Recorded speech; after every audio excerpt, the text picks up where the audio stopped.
श्री गणेशाय नमः। श्री जानकी वल्लभो विजयते। श्रीमद् वाल्मीकि रामायण बालकांड का 61वां सर्ग। विश्वामित्र की पुष्कर तीर्थ में तपस्या तथा राजर्षि अम्बरीश का ऋचिक के मध्यम पुत्र शून्यशेप को यज्ञ पशु बनाने के लिए खरीद कर लाना।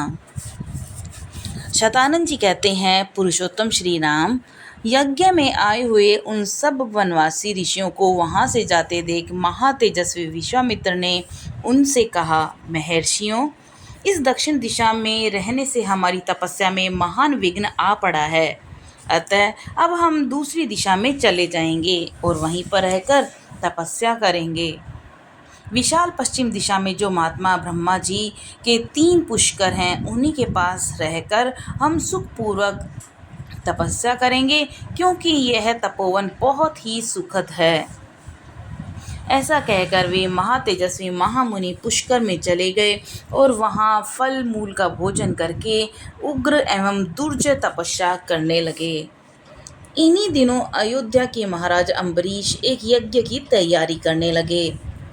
जब वे यज्ञ में लगे हुए थे, उस समय इंद्र ने उनके यज्ञ पशु को चुरा लिया।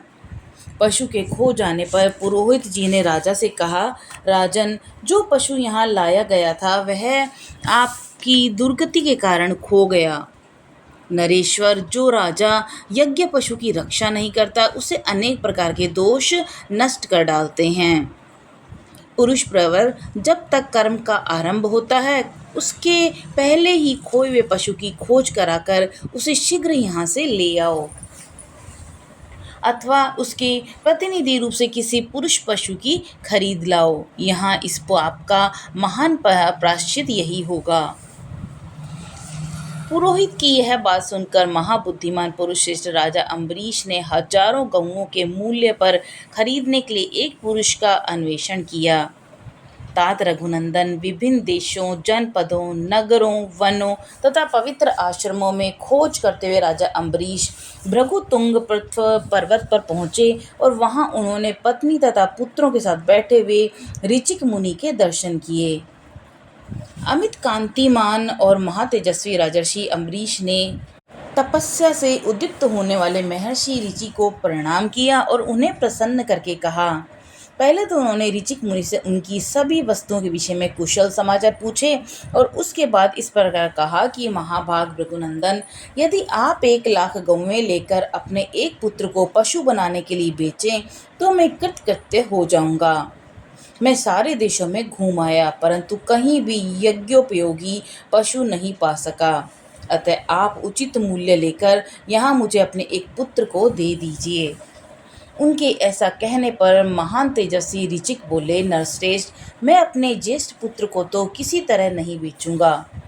ऋचिक मुनि की बात सुनकर उन महात्मा पुत्रों की माता ने पुरुष सिंह अम्बरीश से इस प्रकार कहा कि प्रभु, भगवान भार्गव कहते हैं कि ज्येष्ठ पुत्र कदापि बेचने योग्य नहीं है, परंतु आपको मालूम होना चाहिए कि जो सबसे छोटा पुत्र शुनक है वह मुझे भी बहुत ही प्रिय है। अतः पृथ्वीनाथ, मैं अपना छोटा पुत्र आपको कदापि नहीं दूंगी।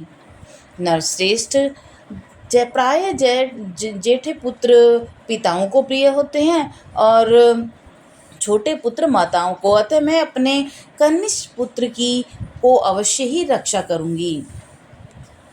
श्री राम मुनि और उनकी पत्नी के ऐसा कहने पर मंझले पुत्र शून्यशेष ने स्वयं कहा, राजपुत्र, पिता ने ज्येष्ठ को और माता ने कनिष्ठ पुत्र को बेचने के लिए अयोग्य बतलाया है।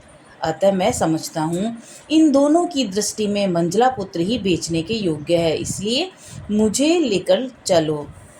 महाभाव रघुनंदन, ब्रह्मवादी मंझले पुत्र के ऐसा कहने पर राजा अम्बरीश बड़े प्रसन्न हुए और 1 करोड़ स्वर्ण मुद्रा, रत्नों के ढेर और 1,00,000 गौओं के बदले पुनः शेप को लेकर वे घर की ओर चले।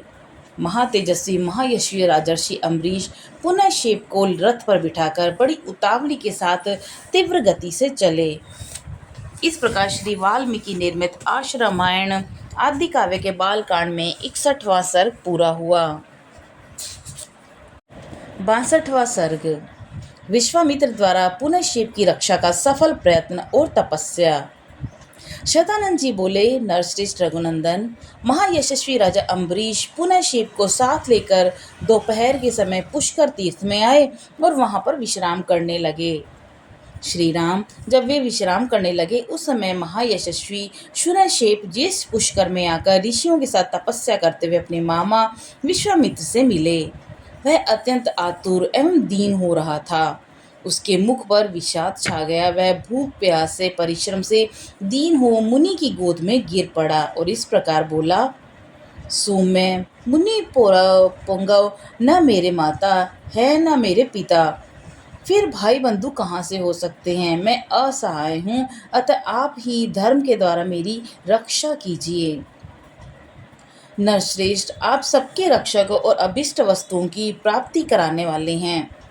ये राजा अम्बरीश कृतार्थ हो जाएं और मैं भी विकार रहित दीर्घायु होकर सर्वोत्तम तपस्या करके स्वर्गलोक को प्राप्त कर लूं, ऐसी कृपा करिए।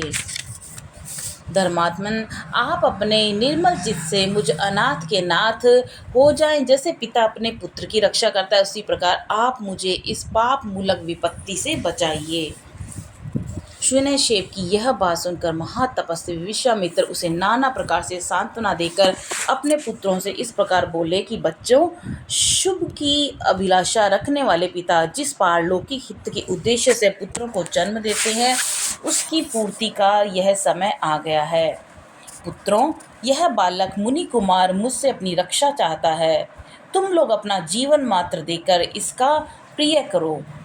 तुम सब के सब पुण्यात्मा और धर्मपरायण हो, अतः राजा के यज्ञ में पशु बनकर अग्निदेव को तृप्ति प्रदान करो। इससे शून्यशेप सनाथ होगा और राजा का यज्ञ भी बिना किसी विघ्न बाधा के पूर्ण हो जाएगा।